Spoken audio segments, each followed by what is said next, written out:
Unless it was amazing. And since I started counting, I feel sort of a integrity thing to finish every single horrible book that I start. But I would say of all those books, there's maybe 11 or 12 that are like really game-changing ideas. It's not like I'm just randomly picking books. I'm looking for books I think are interesting or high-value prospects, and still, it's hard to find meaningful, novel ideas.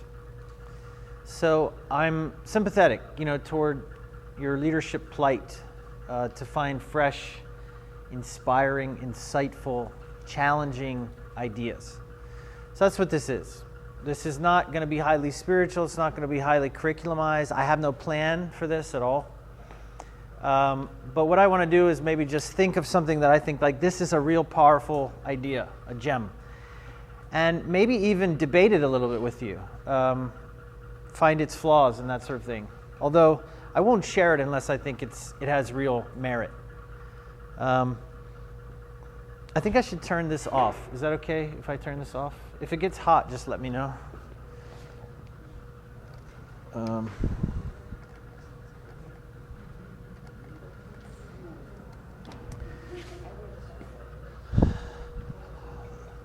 So here's the format I want to do. I want to work with. I only want to take an hour, and I want to really try to respect that. So you guys can also try to be here on time. The first sort of section, I'll present an idea, some sort of provocative idea. I'll present this idea, and then I would love us to sort of get into leadership clusters here, huddles, and debate the idea and apply the idea. So I'm thinking, I know the way I think is I want to think critically about something, like what are the flaws in the idea? But not overly do that, because obviously the point is that we're looking for meaningful, useful things in our leadership. And then applications. How and where and how, could this be applied to the work that we do in the context where we are providing leadership for people, meaningful leadership. And I know most of you, as I'm looking at, I know that you do that. You provide meaningful leadership. And then I will want to hear. So it won't take a lot of time to do that second phase, but then I want to hear kind of what were some of the insights from the groups, and then synthesize, work together to produce some sort of synthesis. So I almost see this as a working group. Like we'll take an idea, work together on the idea, and maybe even make it better or find some sort of common application for it. How does that sound? And we'll do that in an hour. Sound good? Yeah, let me just say a quick prayer, and then I'll dive into the first idea here. Lord, thank you so much for these heroic leaders, for the lives they lead, and their hearts to learn. And I really do believe that pleases you, that they're hungry and open. And so don't disappoint them, Lord. In Jesus' name. Amen. All right, tonight I want to talk about, I just want to start with something which is something I've been working on recently. Now I feel hot. Does anyone else feel hot already? You do? Anyone else? Was that just maybe psychological? Shirts and skins? You guys want to do shirts and skins? Let that bird out of its cage. All right, we won't do shirts and skins. All right. Bad idea. First idea. Shirts and skins in leadership. Go. Talk. Okay. All right. I've been thinking a lot about calling and phase or season of life. And actually, how calling is not a static concept, neither for us nor for the people we lead, but we think of it as a static concept. So we chase it as a fixed point on the landscape of our lives. That's how we work toward it. But it isn't. It's an elusive, changing, evolving concept. Maybe there's a thread that goes all the way through our lives. Maybe there isn't. I'm not sure. So I've been thinking about your life, my life, in terms of cycles or phases. The simplest thing, where are you going? You going to help me out? No, she's on phone. I think it's her office, though. So you probably can't kick her out of her own office, yeah. You got to, it's okay, yeah. That's my wife, though, ladies and gentlemen.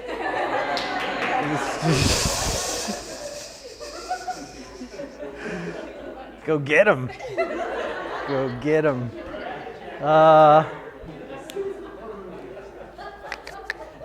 right. Maybe it's because I have 6 children. Maybe it's because the world was created in 6 days. But I keep thinking that our lives are really broken up into 6 increments. That the flow of our lives can really be broken up into 6 days, 6 phases. So this is like a working theory, and you'll help me with it today. But I'm imagining six days. And so if you think of your life as being broken up in these 6 days, this is how I see it. 12-year increments. Of course, so a 12-year period would be 1 day.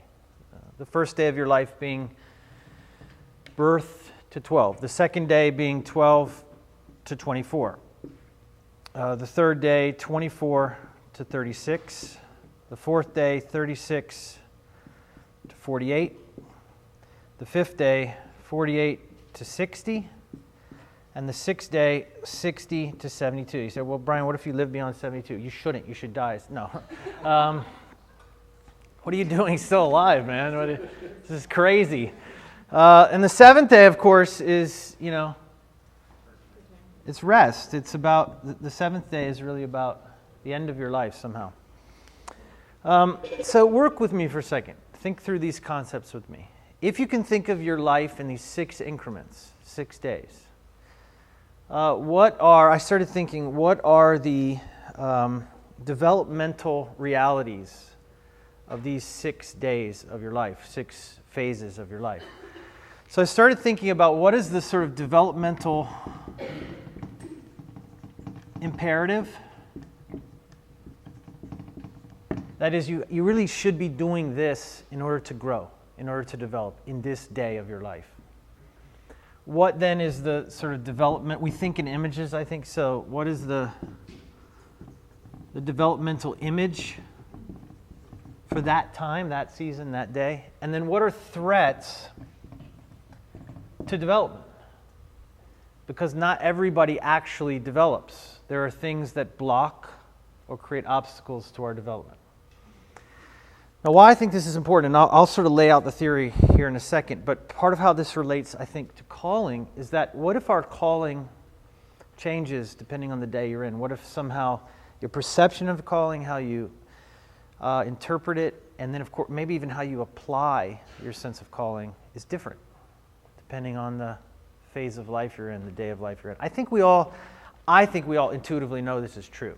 I think we experience our lives this way, unless you're very, very young, in which case you just haven't been alive yet to experience it, but you will. So you follow me so far? Simple? Yeah? So here's what I think. I think in day one, that first day, that the developmental imperative, we'll just call this, childhood, early childhood, whatever. And I think the core kind of developmental concept is bonding.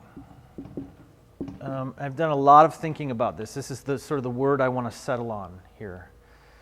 What are we looking for in this phase of life? What's necessary for development, for growth? Ideal conditions in this phase of life. It should leave a person time, space, and security for curiosity and play. I mean, in other words, if you say to an 8-year-old, what is your job? What are you supposed to do? What is God's will for your life? What 8-year-old cares? But let's say there was an 8-year-old that was like, racked by the anxiety of wondering what is God's will for my life. What would you say? What would you say to a 7-year-old that was wondering what God's will for his life? What would you say? Make a mud pie? I'm serious. What would you tell a 7-year-old? Just in your own intuition, what do you think? What would you say to a 7-year-old? Love people. Be kind. Play. Enjoy life. Isn't the right answer just be a kid? That actually, I think the developmental image for 0 to 12, for day one of your life, is What? Is a hula hoop? No, absolutely not. But that is a lovely image. But I think the developmental image is a child. Actually, what is a child supposed to be? What is God's will for a child? Be a child. In fact, where we go wrong is when a child doesn't act like a child, isn't allowed to be a child, right? So really, the beautiful thing about day one of your life, if you can have a place of security and play, the best thing about it is just be a kid, man. Whatever that means, just do it. Just feel it, work it out. And actually, the primary thing, the primary developmental imperative for kids at this age is to bond. Really, you could say addiction, which is a lot of what sin is, sort of a desire for some sort of ongoing relationship with something that's maybe detrimental to you, is bonding, actually. Addiction is bonding. And what happens is when there's a failure to bond at some early day in your life, and I don't want to get too much into this sort of issue or theory. Great book on this, by the way. Anybody that works with people who are touched by drugs or drug addiction, a must-read, absolutely essential read is a book called Chasing the Scream, which outlines the war on drugs and which will completely revolutionize your paradigm on how you think about drug use and people who experience this being on the other side, criminalization of drugs. Super essential reading. But part of the idea here is that when kids don't bond, when that doesn't happen, you're already behind in terms of development. And as you move on into other days of your life, you're still trying to bond. And it hasn't happened. So you look for something else to bond with, which is unhealthy. And it's a developmental problem. And I've thought a lot about this, but I'm not sure. But I think the primary threat to this developmental imperative is fear. And the reason why I think that is because whatever it is in a child's life that creates fear, that could be so many things, couldn't it? It could be abuse. It could be loss of stability in the home. It could be poverty. It could be disability of some kind. But whatever creates, whatever it in the end makes a child afraid of life, afraid to play, afraid to bond, that becomes, I think, the major developmental threat. Day 2, 12 to 24, I think the developmental imperative for this, I'm going to say, is to learn, is learning. And actually, I really debate using the word question. But in day 2, really, the thing that adolescents should be doing, and by the way, I'm saying if you're 22, you're still an adolescent. The reason why is because all the brain research says your brain is not actually finished wiring until you're 24, 25. So you're still, literally, your brain chemistry is still working itself out, and you are not fully you yet. I know that's hard to understand, but it's true. And I've been around enough 22-year-olds, 19, 22-year-old to 22-year-olds to know you're not you yet. You're not finished yet figuring yourself out, and that's okay. So what if the primary developmental work that an adolescent is supposed to do, even all the way through college, is just to question things? What if that isn't a problem? You have a teenager that just wants to challenge everything, and if you think, well, man, we need to shut that down, we need to lock that down, we need to keep it, and yet actually you become a threat to their development because that's exactly what they should be doing in day 2 of their life. That's what every single person should be doing in day 2 of their life. Question your environment. Learn. And I think the primary way that you learn is by questioning. Now, questioning doesn't obviously have to be, I'm going to tear it down or burn it down, but often I think people burn things down because they're not allowed to question them. Because they're not allowed to challenge them. So if there's space to actually let the adolescent mind, the adolescent psyche explore the world the way they're supposed to, they're going to question. They're going to question everything, including their Christian parents, including the church, including God. Good for them. That's what they should be doing. So I think the developmental image for this day is the image of the student. And that's what they are. That's what they should be doing. Anything that makes our kids learn, anything that when you're from 12 to 24 that allows you to learn, you're doing what you should be doing developmentally. Even failure, especially failure. As long as it doesn't kill them or maim them, I suppose, then it's good. It's good for their learning, good for their growth, and so I think, and I worked on this, but I think the primary threat in this day is what I'm going to call juxtaposition. The primary threat, I think, in this day is confusing good for evil and evil for good. What Milton said, we make a heaven of hell and a hell of heaven. This is, I think, the primary threat of adolescence is when you're questioning everything, to flip the world, to invert the world, to actually look at something good and call it evil, to look at something evil and call it good. That's the biggest threat, because it's such a temptation when the world is all up for question, when the world is all unsure, and it happens. I think, in a sense, you could say all sort of teenage error comes from that making a heaven of hell and a hell of heaven. Bless you. Okay, day 3, 24 to 36. I think the developmental imperative here is to serve, or service. Now, here's why I think that. Here's what I because some of you probably are still in this. By the way, is anyone who's in day 3 right now? Any day 3ers? Okay, quite a few of you. All right, well, this is going to be important for you then. And you got to, come on, take it like a man here. And a woman. Ideal conditions for day 3 are space, some sort of space for you to exert effort, sacrifice, skill development, learning your strengths, your weaknesses, teamwork, submission, that kind of thing. The best thing that someone can do in day 3 of their life is to find somewhere to serve. I actually think the best thing you can do in this phase of your life is find some company to join that's decent, that's ethical, find some ministry to help, but it isn't yours. You're under someone else's leadership. To actually be in submission somehow, somewhere, to someone who's worthy of your submission, but you're not in charge. That's important. Well, let's call this grinding, or let's call this putting in your time, paying your dues. 24 to 36, day 3 is about paying your dues. It's about laying down your life enough that one day people should follow you. I think, let's just jump to threat here. I think the primary threat for day 3 is entitlement. That the big threat to day 3 is that people don't want to put in their time. They want to be totally fulfilled by the beginning of day 3.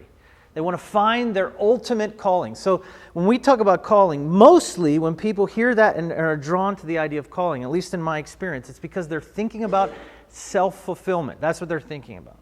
They're thinking about the bullseye of their gift mix and their passion, and they just want to do something that they wake up every day. It isn't a job because they love what they do. And it's a noble thing to want, but it's not time yet. Developmentally, you're rushing the game. That actually you need to put in a good decade of hard work that isn't the bullseye. That isn't your dream job. That isn't exactly what you want to do. And this develops a person, I think, a certain kind of perseverance, a certain kind of, can you submit? It's the life of David. Before he becomes king, he refuses to be king. There has to be a period of time where you won't throw spears at somebody else, particularly if you're the kind of person like me that has like authority issues. You need to work those issues out. There actually needs to be a period of time in your life, in your development, where you submit. And that's an ugly word. But you find someone else to work for, someone else's vision, someone else's organizational goals. And you become a worker, a servant. I think the best image, the developmental image here, is of a soldier. That there should be that sort of period in your life where you follow orders. You show that you can lock step with other people and follow good. Now, you guys know me. I don't think you should follow bad leaders ever. I think you're guilty of a sin if you follow a bad leader. I actually think if you submit to bad leadership, you are culpable in that leadership. But having said that, there's a lot of gray area here. There's people that are good bosses, and they're not perfect, nor do they need to be, but they have integrity, and they the mission statement of the company that you work for, or the organization that you're trying to serve is good. Imperfect, but good. And we need to have that sort of day 3 thing. I think day 4, this is where it gets sort of interesting. Anybody in day 4 who's a day 4, at least age-wise, who would say you're that age? Okay. That's me too. I'm in the twilight of day 4 here. I think the key developmental concept here is to create. Man, this took a long time to get to this, at least in my outline here. But I think once you've sort of put in this time in day 3, you discover some things about yourself. You discover what you actually maybe are built for, what you're good at, what you're not good at. And you begin to, there begins to be kind of this funnel that's created. At first, I think in day 3, just do anything. Do everything. If you can learn how to fix the copy machine, learn how to fix the copy machine. If you can learn sound, and you can learn to speak a little, and you can learn to write some, and you can learn to lead small groups and big groups, and you just try everything, do everything, take every opportunity you can, because it's about servanthood, and it's about building up, like a soldier, it's about building up a body of work and respect so that people will follow you. But you get to a point where you start to figure yourself out. You start figuring, okay, I'm not good at everything. Some things I'm quite bad, and some things I'm just okay. And some things I feel productive. I feel healthy. I feel alive. I feel that God is somehow using me when I do these things. The discovery of those things then have to be applied, I think, in day 4 to create something. I think that the primary work, the primary sort of imperative developmentally is if you're in this day, you better get to creating something. And it doesn't have to be big, it doesn't have to be flashy, but it has to be you. It has to be something that only you can create. So I'm changing my mind a little bit, and this is sort of in-house, this is not for, although it's on the internet, but it's not for we'll delete this. It's not for general consumption. But I actually don't think that everyone's going to change the world when they're 25. Sorry. But I think you could. I think your life could build to that, though. And part of it is figuring out who you are. And that's the other thing. We rush that, I think. So I would say that to anyone. I would say to the 23, 24-year-old men, figure out who you are so that God can give you clarity on what you should do so that you can change the world. But they think that's like 6 months process or something. But it isn't. It's really quite longer than that, I think. And so let's just say that by day 4, you're at the point where you've really sort of figured yourself out. And some of the language that we use early on in your life for calling, but now it really comes into play. And in a sense, this is sort of, day 4 is like the sweet spot of your life. It's where you should be able to figure out, okay, I know what I can do. I know who I am. I know my unique view of the world. And from that, I ought to create something. I mean, it could be a novel. It could be a group that you create, a small group that's just truly special. I recently read a book called Small Giants, which I would recommend to you. It's the subtitle is, what is it? People that want to start companies that are great but not big. Great but not big. And sort of it's looking at these kind of niche companies that are starting off, finding great success in their market, and then resisting the urge to scale or grow. That they're actually beautiful, iconic, extraordinary, indispensable kind of companies that do some niche idea. And then what happens is the mass market world comes in and says, let's scale, let's expand, let's throw this international. And they're saying, this is happening now. These companies are saying, we don't want to. We know who we are. We're doing everything we want to do exactly the way we want to do it. Think of a restaurant. A great restaurant is not big. You understand? A great restaurant is great for some other metrics. If you think about our city, if someone came into Tampa and said, well, I'm only going to be in Tampa for one night, where should I eat?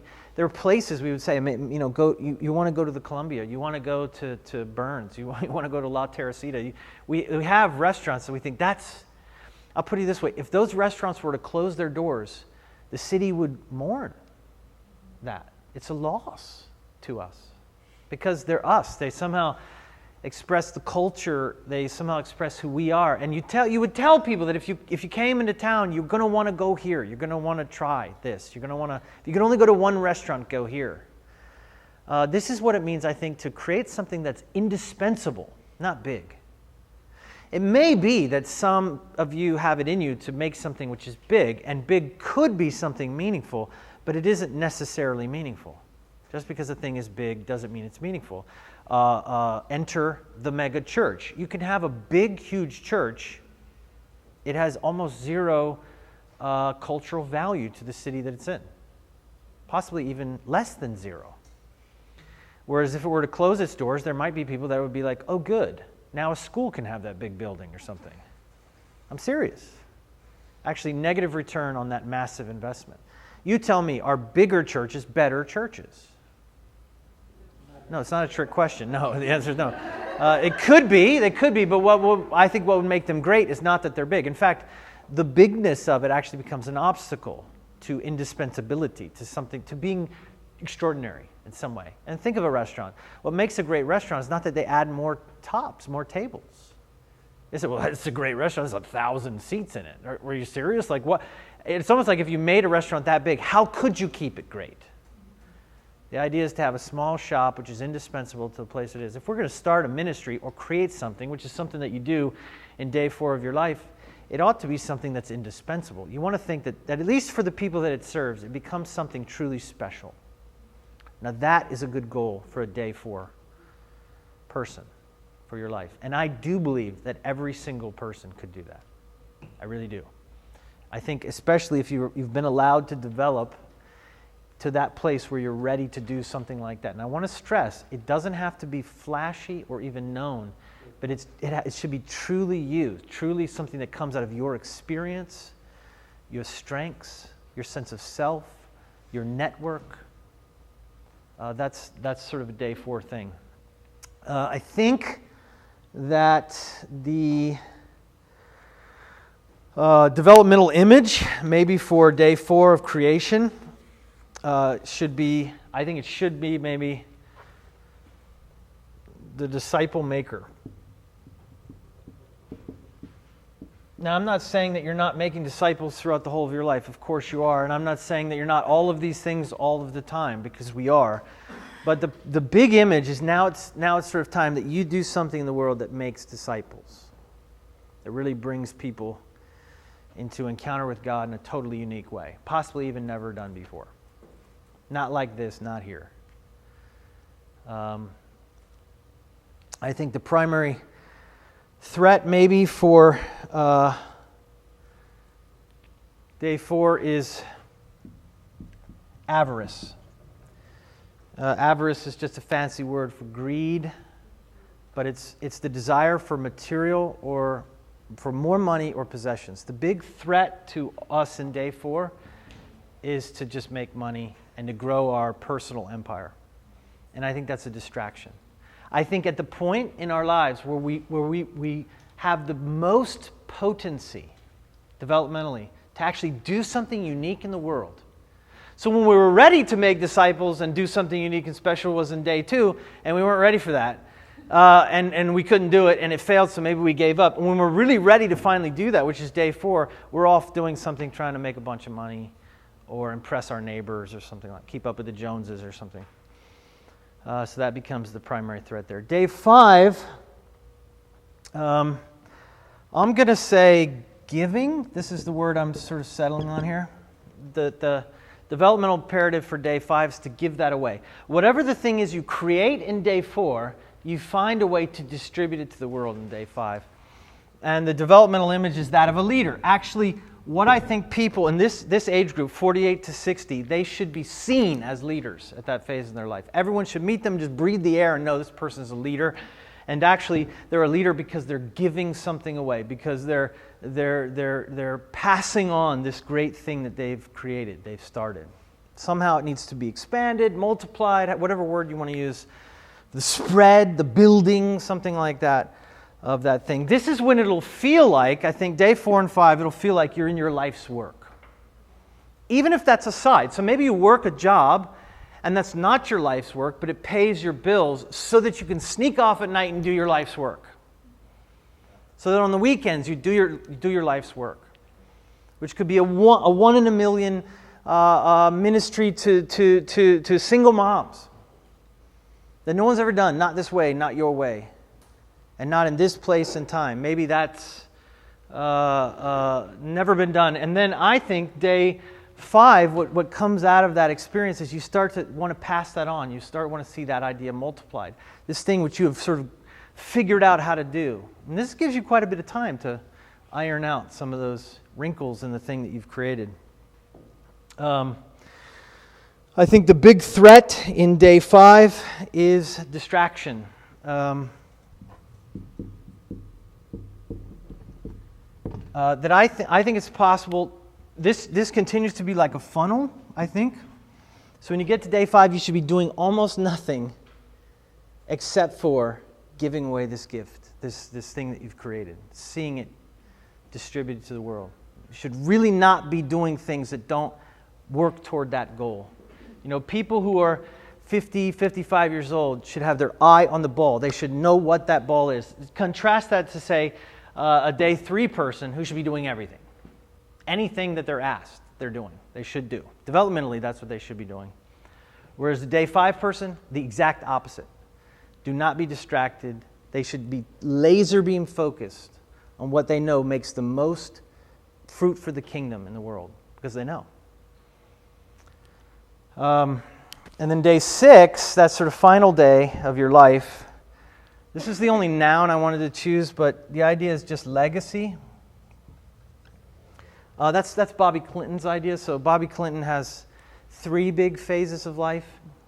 And for him, the last phase, which is maybe a larger segment of time than I'm imagining, is the idea of leaving a legacy, imparting or passing on something. So it is no longer about your idea or the thing that you've created. It's now about who you are. On the 6th day, God created man. In His own image, He created them. Male and female, He created them. What happens on the 6th day is almost, not to sound strange, but it's almost like creating people in your image. It's about as a leader or as a person, whatever sort of view of the world that God has imparted to you. And think about that. Wouldn't it be nice to have a 65, 70-year-old person in the final day of their life that's lived a faithful life, that's done some extraordinary things, even if the world didn't know about it, choosing you to be someone that they wanted to pass on the legacy of their life to? We're missing these sort of mothers and fathers, grandmothers, grandfathers. And we lose a lot of people. You know, Bobby Clinton's idea is that leaders don't finish. I think he wants to say 80% of leaders don't finish. They have an affair in the last day. They steal money. They give up. They become depressed. We'll talk about the threat in a second. But I like the idea of the developmental images of a patriarch or a matriarch. And actually, for me, that has a kind of, it could have a negative connotation, obviously, if you think of colonialism or something like that. But for me, it has a positive connotation. What I see is like the patriarch of a family reunion. You ever been to a family reunion? There's some male and mother and father that sort of, they're in charge. And even if they don't say a single word, they're in charge. They've somehow culturally affected the whole space. Everyone's there with their permission, in a sense. They sit above it. So for me, it's a familial kind of thing, not a hierarchical thing, but like maybe more of a familial idea. And so maybe in the 6th day of life, the primary work to do is to find for 4 or 5 people and to just empty your life into them as your final gesture in the world. that actually this is a more static concept, the idea of legacy, because that's the end of it. It's the last thing you ought to do with your life, is to leave a legacy. And if God blesses you with all 6 days of life, that ought to be the thing you're doing at the end of your life. Not trying to figure out why you didn't do anything or don't have a legacy. Obviously, that would be a tragedy. Or trying to apologize to all your kids for all the harm you've done them. But whoever God has made you to be, it's time to sort of make some people in that image, to pass on all of what that means or what that is to others. And struggle with what the primary threat is. Let me just work it out with you for a second. I want to use the word obscurity, but I think it also is related to loss of control. That I think the big threat in this day is to actually really let go of all the things in life that you led, or you had some kind of primary involvement in leading or knowing. I think it's a real struggle probably for day 5 and day 6 for people to just let go, to let other people lead. And then what happens is when you're not in charge anymore and you just show up and you're the old guy that shows up and everyone's like, oh, old guy, cool. And then they go back to working because you're not important anymore. You're not central to the ebb and flow of the work environment, the machine. You can feel some great sense of loss, I imagine. And it can feel like an obscuring. But if a person knows that actually what I'm supposed to be doing developmentally at this point in my life is throwing the fullness of who I am into 4 or 5 people, that's it. That's my work. It continues to be a funneling down. And then, of course, the 7th day of your life is rest. That's the goal, in a sense, of this life, is to be reunited with the one that made you, created you, and to rest, to enter into eternal rest with Him. Now, you say, what happens if I live to 73? What do I do? Nothing. Just sit around, go on vacation or something. Well, no. I mean, I wonder if it's possible to enter into day 7 before you're dead. If you really do feel like you've left this massive legacy in and through some key people, to kind of sit back at some point in your life and watch that go, to begin to enter into rest, to practice the presence of God. And I almost want to say day 7, if you're still alive and kicking on planet Earth in day 7, go become a monk. Go total intimacy with God. If your life has really been lived well, just begin to prepare yourself for eternity, because that's coming. Yeah, I haven't written it down, but yeah, I'll put it here. It's just living with that sort of loss of being in the center, letting go of control, but also not being maybe known or seen by a lot of people anymore. So maybe you'll be very important to 4 people and not very important to many others. And if you had sort of a life of, I just imagine my own life and getting to that point in my life, maybe it's going to be hard for me to not be known by anybody, to maybe have 4 people that think the world of me and everyone else wonders who's the old guy sitting in the back. Does he have his teeth in? What's happening, So you're saying obscurity is the right way to go, but it's not healing the way. Obscurity is the threat.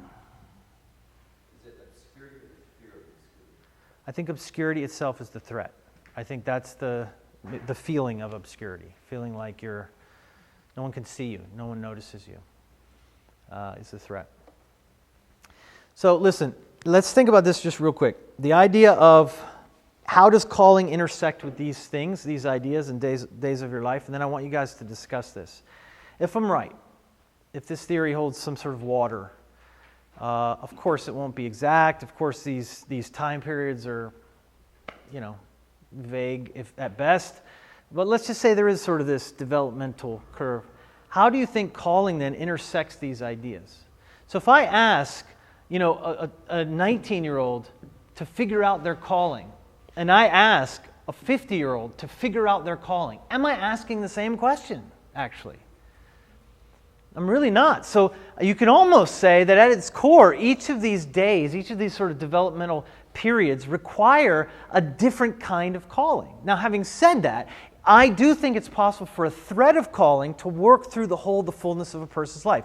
Let's just take the idea of, I don't know, you feel that God wants you to be a doctor or something like that. So my son, I have an 18-year-old son, he thinks he wants to be a doctor. So okay, he wants to be a doctor. Should he go out tomorrow and begin practicing medicine? this should be a resounding no. It should be 100% resounding no. Why not? Be real for a second. Why not? He's not prepared. He's not trained, right? He doesn't know what he's doing. Don't do it. So actually, if he says, well, I feel that I'm called to be a doctor, what should he do next then? He must learn. So what is actually his calling right now? It's to be a student. So he may know, he may have some direction, some sense that actually God wants me to, I don't know, the bigger sort of rubric is healing. Maybe God has called me to be a healer. And so, okay, well, what do I do when I'm 20 and I feel that sense of calling is a lot different than what I do when I'm 30 and I feel that sense of calling. And when you're 20 and you feel that sense of calling, you ought to learn. Yeah? Okay, let's say he does. He goes to med school, he finishes undergrad, he goes to med school. Then what ought he to do? In my view, he should just go and join a hospital and work for somebody and just be a doctor for a while. Figure it out before he tries to change the medical system or he tries to tear it down or do it differently or I'm going to do a totally alternative approach, whatever. It's like, just not yet, son, not yet.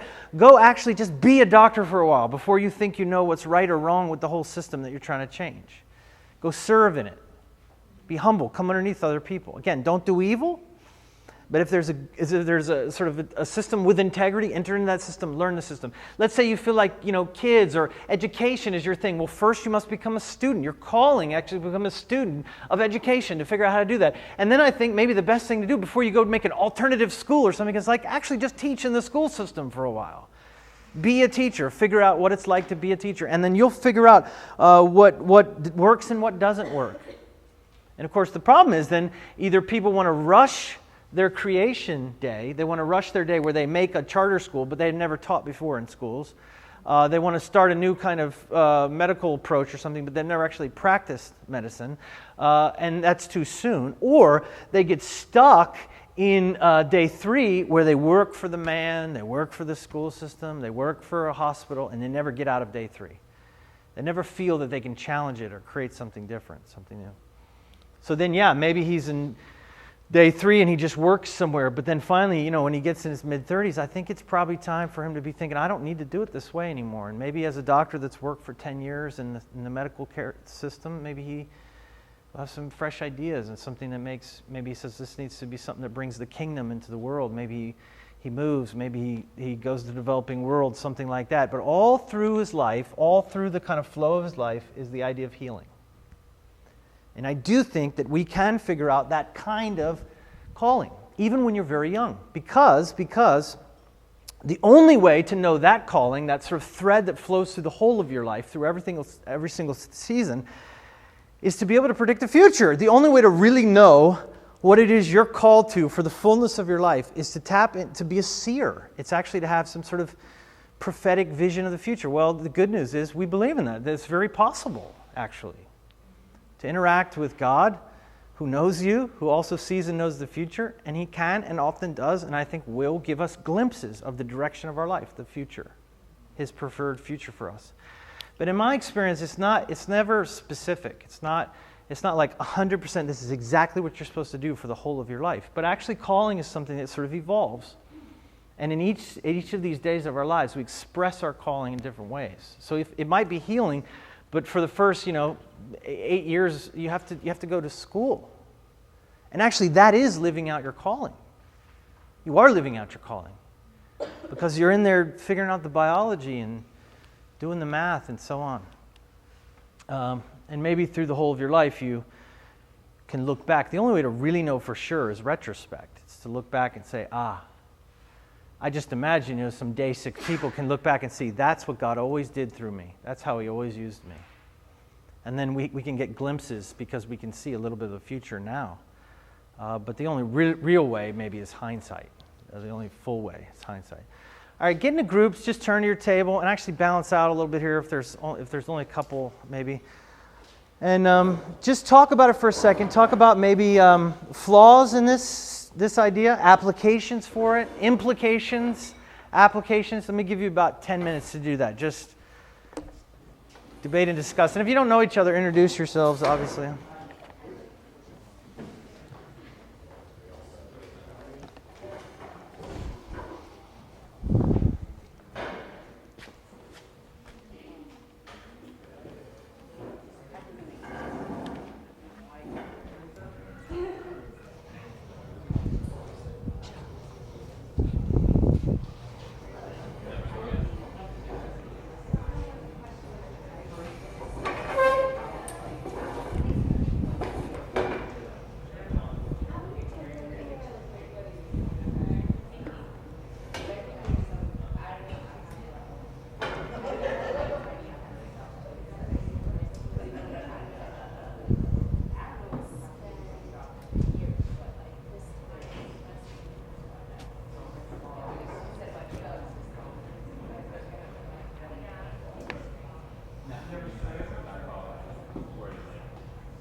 Hey. Do you mind just muting your mic for the discussion time?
All right, let's hear some of your thoughts. Yeah, I'm on. What do you think?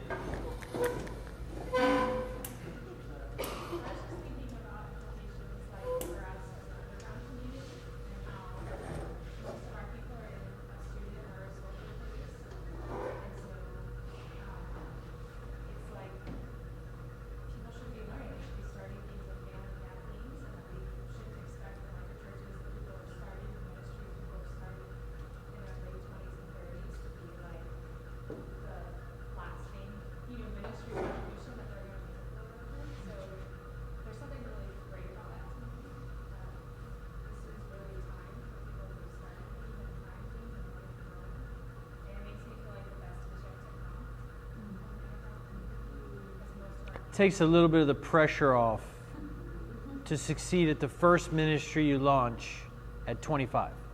Yeah. Jeremy? I'm just wondering, should we even let people launch something? That is something you would say, isn't it?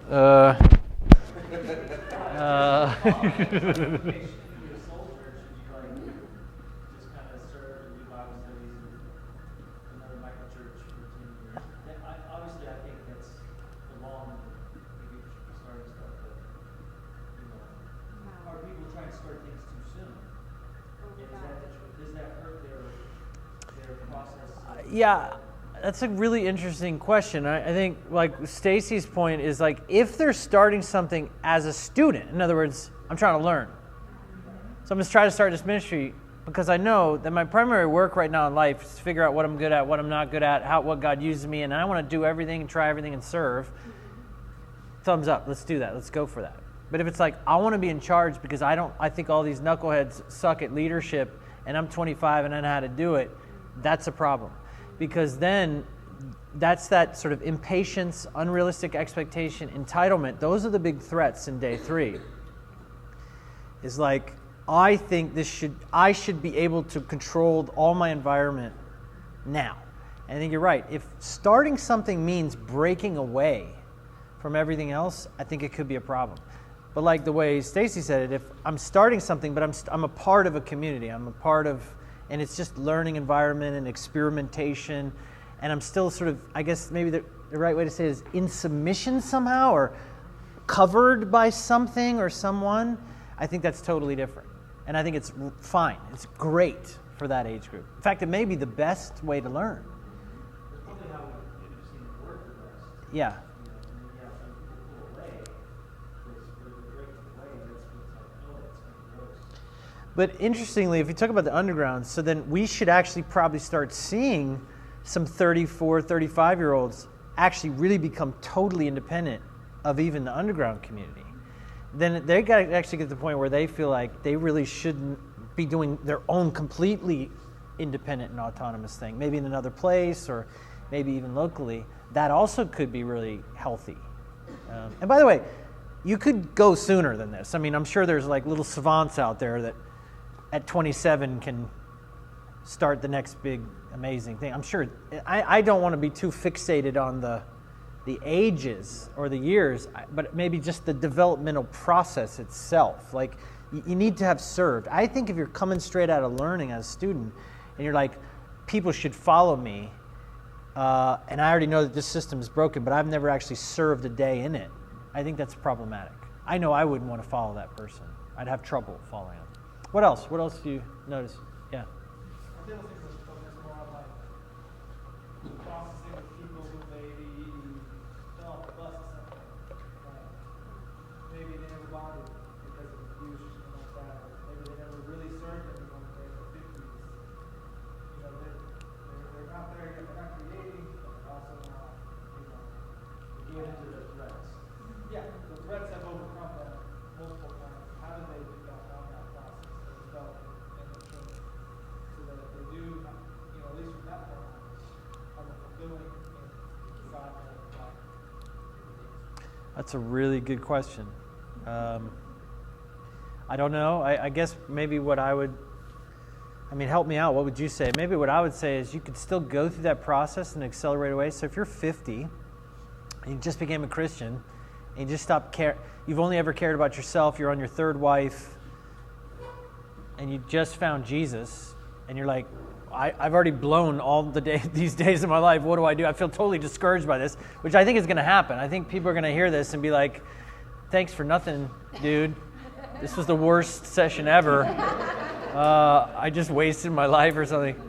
I think that a 50-year-old could accelerate this process. I think that within a year or two of each of these, they could still do this. They could still sort of go through it. But I would still say to the 50-year-old, have you ever served? Have you ever been under someone's leadership? Have you ever found a thing and then just do that for a year?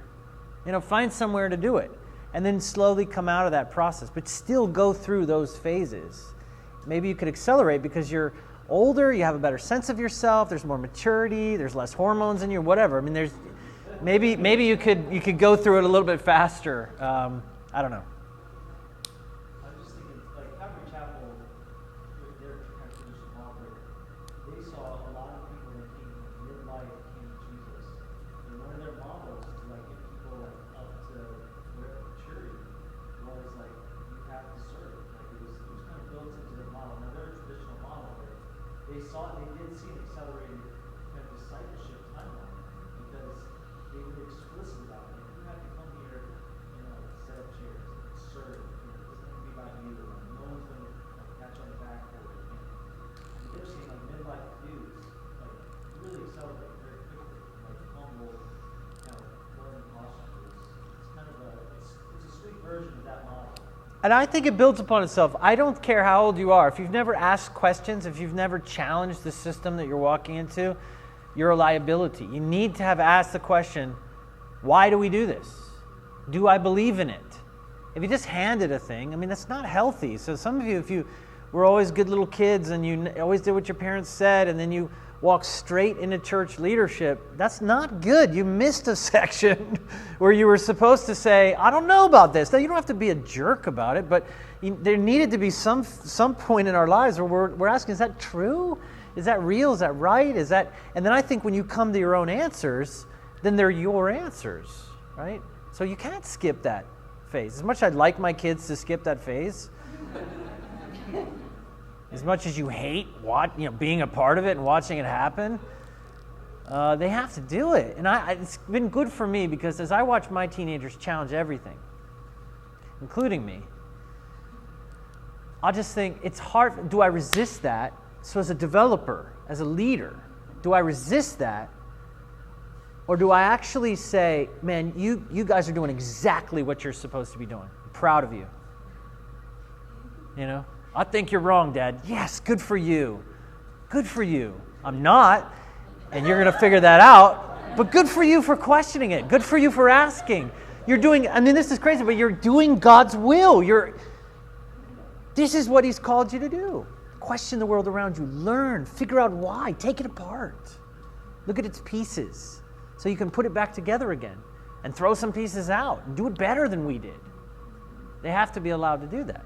And I think if that's true too, as we lead people who are going through these phases, it gives us a little bit of freedom too. Them freedom to fail or to be where they're at, but also us to be able to say, listen, this is where you're at. I just met with a childhood friend recently.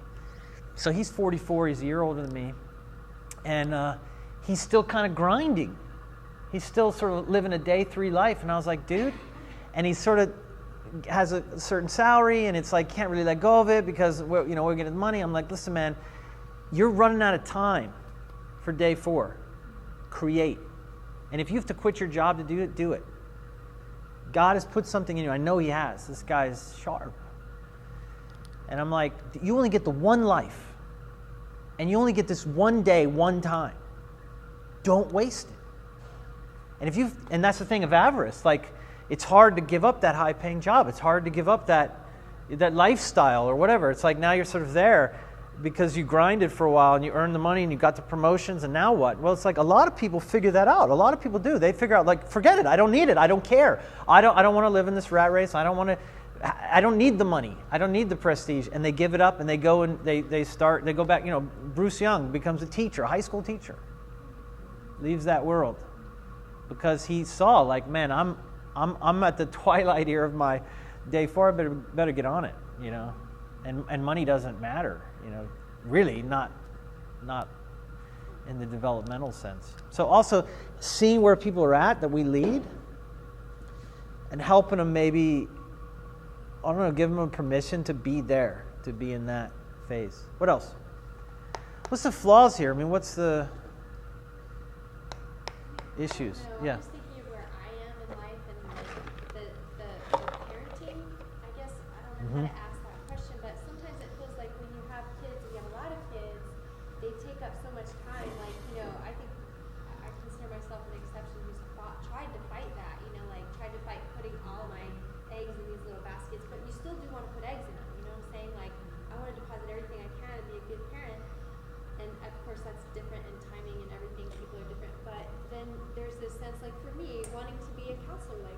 So I'm trying to live that out, but that's just not very viable at the season of my life. It's like, do I go back? Do I, you know what I'm saying?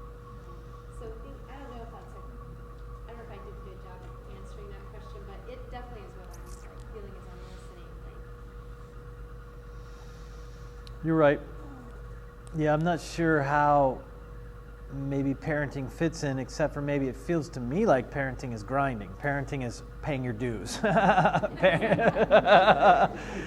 So that's that phase, whatever it is. That's a day 3 thing. Parenting is a day 3 thing. And maybe that's permission too. Like, don't worry about making your masterpiece till your kids are out of the house. Maybe that's okay, or at least out of diapers or something, out of something. Definitely for us as our kids are now at the age, they're at that, like I feel like we're in the best. You can be creative again. Yeah. Creating in our home church and neighborhood, but still, Yep. it is something I think needs to be spoken to for parents who are in that phase, to encourage them. Yeah, and by the way, I think you do all of these things all of your life. I think you should be a servant your whole life. I think you should be a soldier your whole life. I think you should be creative your whole life. I think you should be giving your whole life. It's just sort of like motifs in a way, like the priority. And I personally think at the phase you're in, to figure out that this has changed, that actually what I was doing maybe 5-10 years ago isn't really it's not the way I should be operating in my life anymore. And it's hard to notice those changes or figure them out. Just when you start getting good at a certain day, it changes. You need to change. Just when you get comfortable, like, I like this organization I'm part of, I'm serving, I'm good at my job, it's time to maybe let go of that a little bit and look for something new to do, to create, I think. What else? A couple more points. A general theory that would apply to Christians and non-Christians alike, but it would also apply to the secular world. I wonder. Yeah, it's a good question. I mean, The life of a general, maybe. yeah, I mean, See him going through those phases. yeah, maybe Not so. necessarily believe it. Maybe. Although I would say maybe that all things, a life that seeks God is going to sort of, I don't know, maximize or sort of make these things more possible or more potent, more real. But yeah, maybe it is just kind of a life cycle thing in general. I think things that are true like that, like deeply true, are deeply true for all people at some level. But of course, the only way I know how to look at the world is through my relationship with Jesus and the people that we really lead. Most of the people we lead, that's the lens they're looking at too. So the question we're asking, which is maybe a question that someone else isn't asking, is, Lord, what do you want from me? What am I supposed to be doing right now with my life? And that's why I think figuring out these sort of phases or seasons of your life, it's can you answer the question? And you need to be able to answer the question in general before you answer it in specific. And I think it changes, it evolves in general over time. The last question is there a spiritual theory for spiritual development similar to these days as well? Yeah, I don't know. It's a good question. I wonder. Because, I mean, I do think you must serve before you lead, right? I mean, that's spiritual leadership. In the kingdom, you don't roll in as a leader. You come in as a servant. So the first work you do is to serve, to become a master servant before you're a leader. Wouldn't it be something if every single person that took positions of leadership in the body of Christ had already given 12 years of their life to serving the body of Christ. There wasn't anybody that didn't do that. It just would change the tenor, the quality of kind of the people. Now, again, I think everyone should be leading all the time. I want my kids leading. I want my little questioners leading. But the thing is, their leadership should look like questioning. It's like what I want my kids to do is like look around the classroom and be like, why? Why are we doing this? We don't have to. And that's what I want them saying, because leadership within that day should be about learning and questioning and challenging. That's what leadership in that day should be. And by the way, if you're 27 or 28, what you should be leading your peers is let's serve. Let's stop being entitled. Let's actually come under some decent leaders and stop trying to tear everything down or question everything or be totally fulfilled tomorrow. Let's not have unrealistic expectations. Let's not have to be the center of all things. Let's learn to really serve other people. And that's leadership to your own day group. You know what I'm saying? And then, of course, the group that I'm in, the age that I'm in, the sort of day 4 group, I need to be looking at my peers and being like, this is it, man. This is our one chance. You've got to figure out who you are, what you were made to do. There's no more screwing around. You're not 25 anymore. No more experimentation. Figure it out. You ought to know by now what you're good at and what you're not good at, and then sort of like go for it, And it doesn't have to be fantastical. It doesn't have to be a church planting movement throughout the universe or something. It can just be something truly beautiful that you start, that's part of who you are, that you love, that you wake up thinking about. Do it, create it, start it, Julie? A couple things. One thing I think, like, we were talking about maybe someone might kind of start this whole thing later on in life, and you say like a year on each thing. I kind of think on that, like if someone's doing that day 2 and 3, should maybe go together. I don't know how much patience you would have for someone who's 35 spending years questioning everything.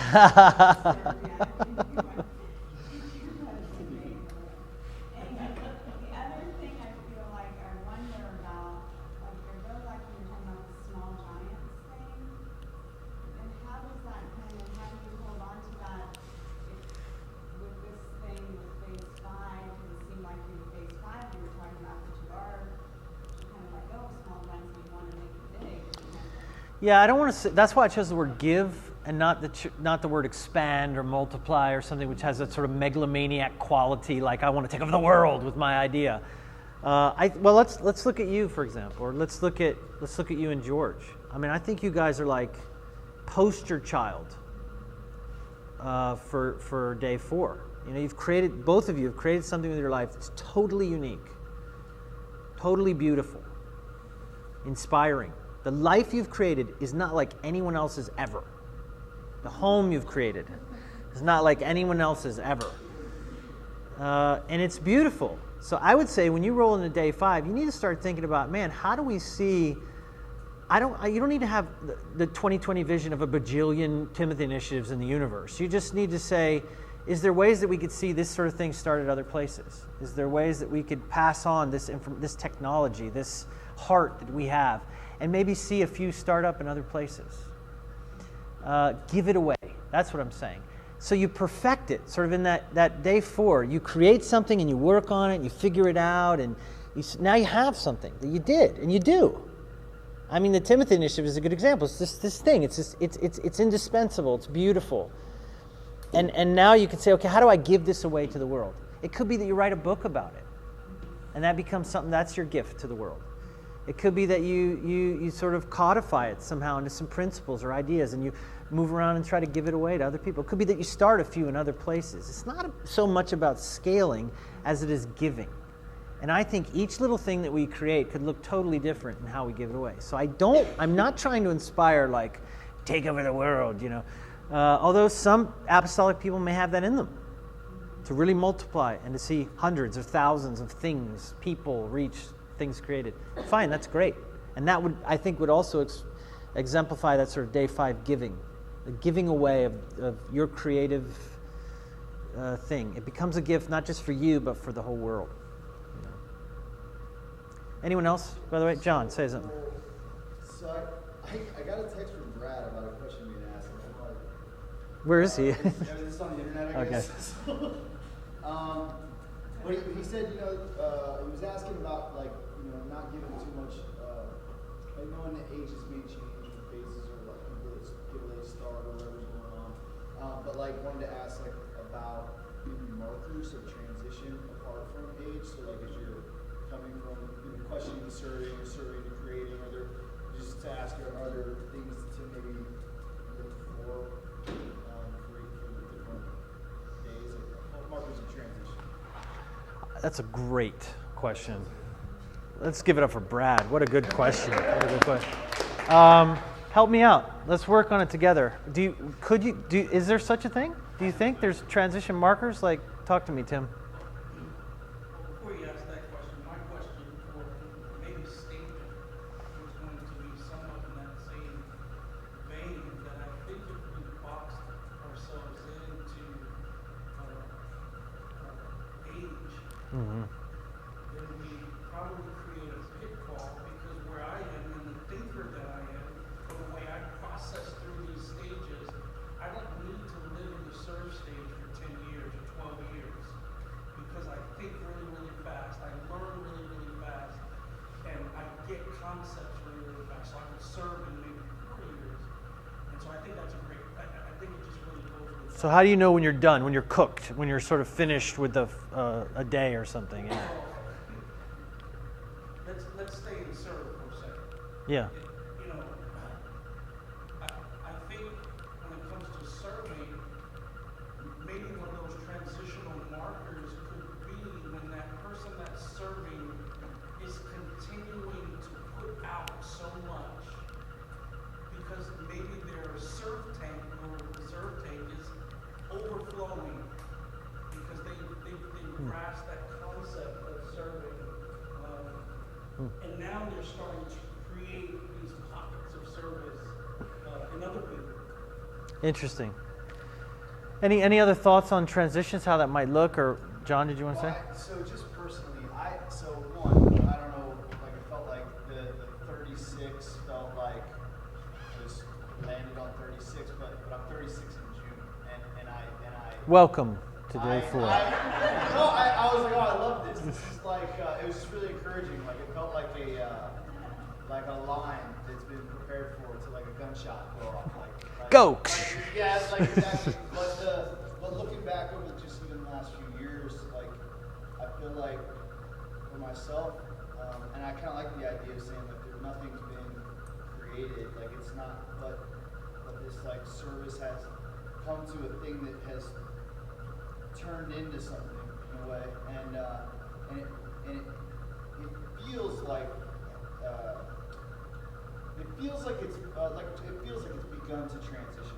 Like there's like a change of pace that is like the beginning of building or the starting of something like preparation. I guess at the end, maybe this feeling of preparing. So from questioning to preparing to serve or serving to prepare, but like maybe the ends of those feel like there's kind of a gradient of preparation or something, and you start to kind of begin puberty a little bit. Awkward analogy. Rye, you have an idea? So my thinking was crisis. Crisis. Puberty is a crisis. You hit 13 and Speak for yourself. Yeah. oh my goodness. You have like all the time I have like quarterback crisis. Quarterback crisis. I think that's part of like you're learning what you're supposed to learn in college, but like you found nowhere to put it. You haven't found that place to sort it. I see. You know what I'm saying? Okay. So a little, maybe an existential crisis accompanies the transition to each one of these. You start feeling like something isn't right. It is dramatic, yeah. We're dramatic. Go ahead, Jake.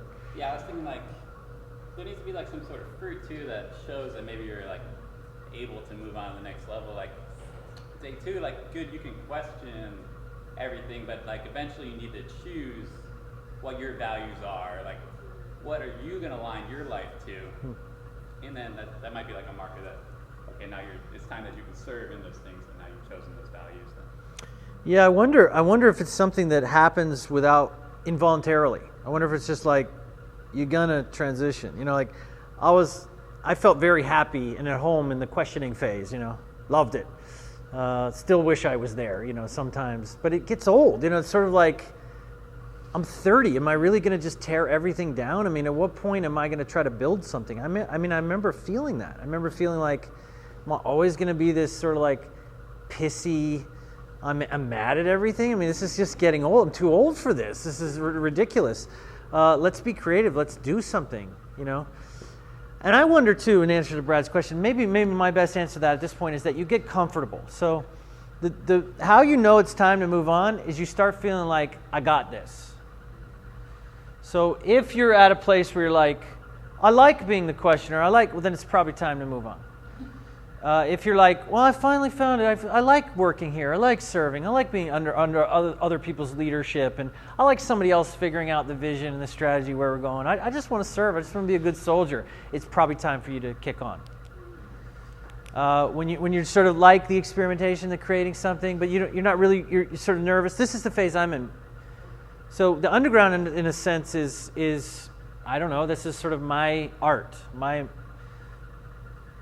infrastructure, ideological work of art. And if you know me and you know where I'm at in my own life and development, I'm reluctant to give it away.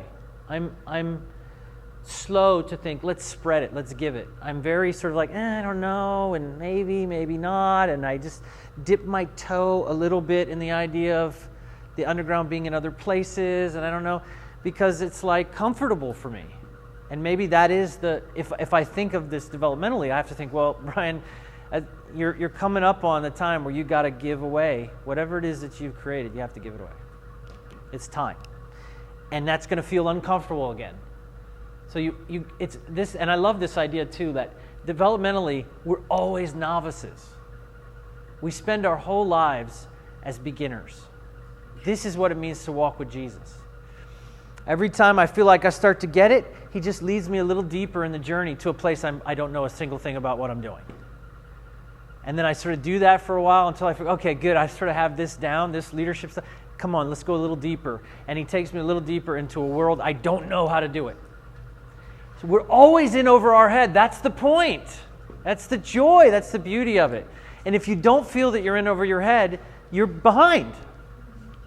If you're like, got it, I've got it, I'm 5 years in, now I really know what I'm doing, I've hit my sweet spot. No, you haven't. You're stagnating. You're stagnating. That's my theory, at least. So, good. Well, work with this. Oh, go ahead, Chris. What if you know you're going to die? What if you get cancer? Or does that fast forward anything? The only reason I ask is because that's kind of the model that I've lived my life on. Live as if you're going to die. Yeah.